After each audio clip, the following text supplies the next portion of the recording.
Imagine being stationed in the coldest inhabited place on Earth, where winter temperatures regularly drop to -60 degrees Celsius.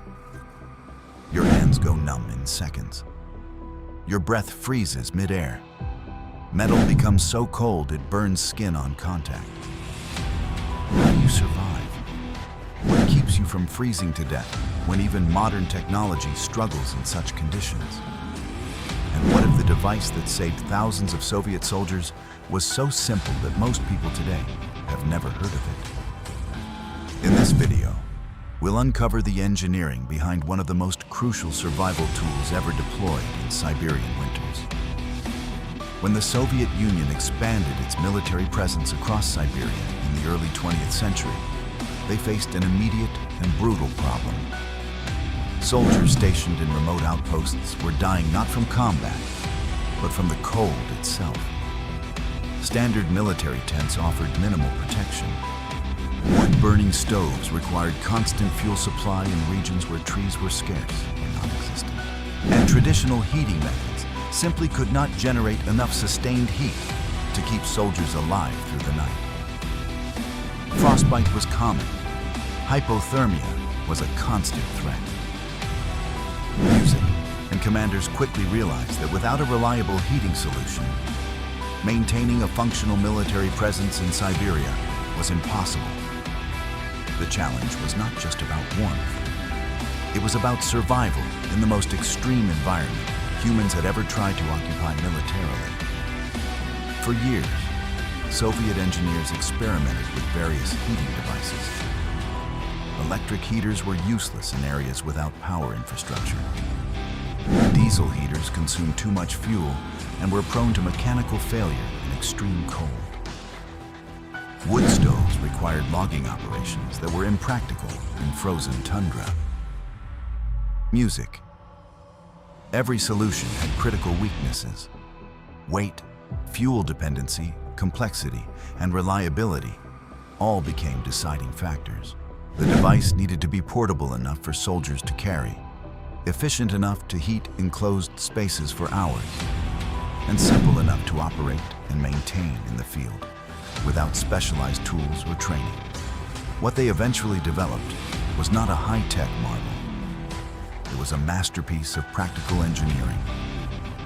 The device was called the Portable Gasoline Heater, and its official designation was the PG model. At first glance, it looked almost primitive. A cylindrical metal body roughly 30 centimeters tall and 20 centimeters in diameter. A fuel tank integrated into the base. A combustion chamber in the middle. And a simple wick-based burner system that required no electrical ignition. The entire unit weighed less than 5 kilograms when empty, making it easy for a single soldier to carry. But what made this device revolutionary was not its appearance. It was how it worked. The PG heater operated on a principle called wick combustion. Liquid gasoline was stored in the lower tank. A cotton or fiberglass wick extended from the tank into the combustion chamber.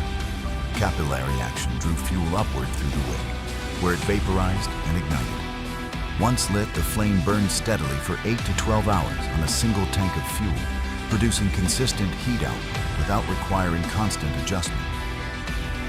The combustion chamber was designed with strategic air intake vents. Music, cold air entered from below, was heated by the flame and rose naturally through convection. This created a continuous circulation of warm air that could heat a standard military tent to livable temperatures even in negative 50-degree conditions.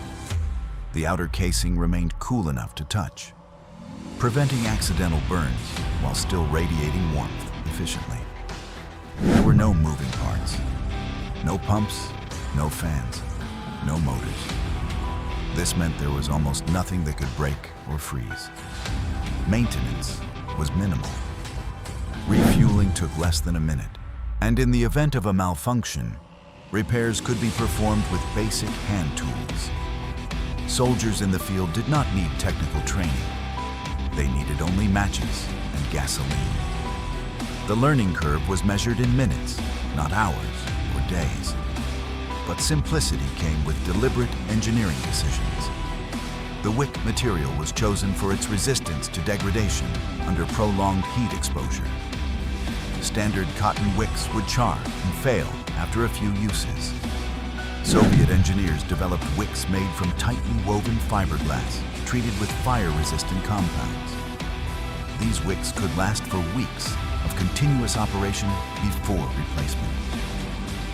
The fuel tank design incorporated a pressure equalization valve. As fuel was consumed, air needed to enter the tank to prevent a vacuum from forming.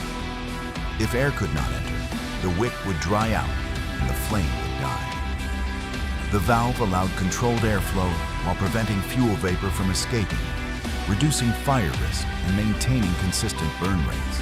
The combustion chamber itself was double-walled. An inner chamber contained the flame, while an outer shell radiated heat outward. The gap between the two walls created an insulating air pocket that improved thermal efficiency and prevented the outer surface from becoming dangerously hot.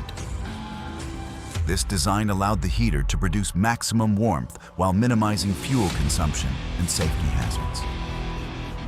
The inner chamber was constructed from heat-resistant steel alloys capable of withstanding prolonged exposure to direct flame without warping or degradation. Heat output could be adjusted by raising or lowering the wick using a simple screw mechanism. More wick exposure meant a larger flame and higher heat. Less exposure meant a smaller flame and lower fuel consumption. This gave soldiers control over heating intensity based on external temperature and available fuel supply. Music. One of the most critical features was fuel compatibility. The PG heater was designed to run on standard military-grade gasoline, the same fuel used in vehicles and generators. This eliminated the need for a separate fuel supply chain. Soldiers could refuel their heaters from the same stock used for trucks and motorcycles, simplifying logistics in remote regions where resupply was already a challenge. However, the device was not without risks. Open flame heaters in enclosed spaces always carry the danger of carbon monoxide poisoning. Soviet military protocols required proper ventilation whenever the heater was in use. Tents were equipped with ventilation flaps that remained partially open even in extreme cold. This allowed toxic gases to escape while still retaining enough heat to keep soldiers warm. Ignoring ventilation protocols could be fatal, and training emphasized this repeatedly. Despite the risks, the PG heater became standard issue across Soviet military units stationed in Siberia, the Arctic, and other extreme cold regions. By the 1940s, hundreds of thousands of these devices were in active use. Field reports consistently praised their dependability. Music. The heater's reliability in the harshest conditions made it truly indispensable. Soldiers trusted it completely because it worked when nothing else did. Over time, variations of the original design were developed. Larger models with increased fuel capacity were created for semi-permanent installations. Smaller, more compact versions were issued to reconnaissance units and ski troops who needed maximum portability. Some models incorporated built-in reflectors to direct heat more efficiently in specific directions. Others featured collapsible legs for stable placement on uneven ground. Each variation retained the core wick combustion principle that made the original so effective. The legacy of the PG heater extended beyond the Soviet military. Similar designs were adopted by civilian populations living in Siberia and remote northern regions. Hunters, trappers, and nomadic herders use modified versions for survival in the wilderness. The simplicity and reliability that made it valuable to soldiers made it equally valuable to anyone facing extreme cold without modern access to modern infrastructure. Even today, descendants of the original PG heater remain in use. While modern military forces have access to advanced heating technologies, the fundamental principle behind the Soviet device, simple, portable, but reliable, continues to influence survival equipment design. Music. In environments where complexity becomes a liability and simplicity becomes a lifeline, the lessons learned from the PG heater still apply. A portable gasoline heater weighing less than 5 kilograms saved countless lives in one of the most unforgiving climates on Earth. It required no electricity, no complex maintenance, and no specialized training. It burned steadily through Siberian nights, when temperatures dropped low enough to kill an unprotected human in minutes. And it proved that sometimes the best engineering solution is not the most advanced, but the most reliable.